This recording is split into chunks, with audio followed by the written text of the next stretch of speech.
Psalmi 5, kërkesë për të mbrojtur nga njerëzit e këqij. Mjeshtë të korit, psalmi Davidit. Veru veshin fjalëve të mia, o Zot. Dëgjo me vëmendje ankimin tim. Dëgjo zërin e britmësime, o mbreti im dhe Perëndia im, sepse ty të drejtoj lutjen time. O Zot, ti në mëngjes dëgjon zërin tim. Në mëngjes do të lartoj drejt teje lutjen time dhe do të pres, sepse ti nuk je një Perëndi që kënaqet në pabesin, tek ti nuk mund të zerë vend e keqja. Ata që lëvdojnë vetveten nuk do të mund të qëndrojnë para syve të tu. Ti i urren të gjithë ata që kryejnë padrejtësi. Ti do të zhdukësh gjithë ata që thonë gënjeshtra. Zoti i urren njerëzit gjakatar dhe mashtrues. Por unë për shkak të mirësisë sate të madhe, do të hyj në shtëpinë tënde dhe do të adhuroj me frikë të madhe, duke u drejtuar në tempullin tënd të shenjtë.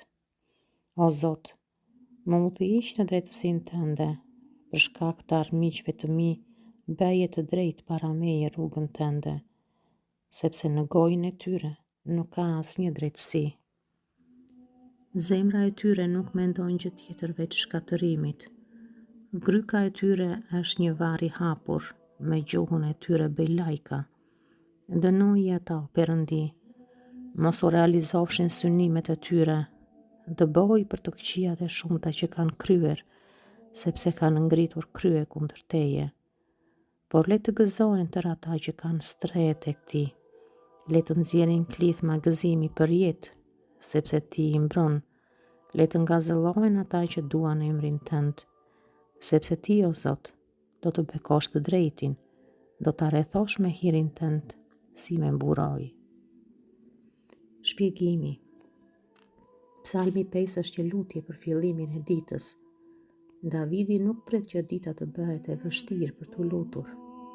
Ai fillon gjithçka me Zotin. Ai e di, Zoti nuk gëzohet me të keqen, e vërteta dhe drejtësia kanë rëndësi.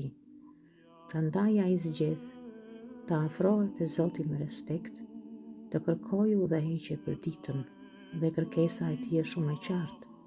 Më udhëhiq në rrugën e drejtë. Mesazhi është i thjeshtë. Si e fillon ditën, ndikon në gjithçka që vjen më pas. Lutu me mua. Lutja e reflektimit.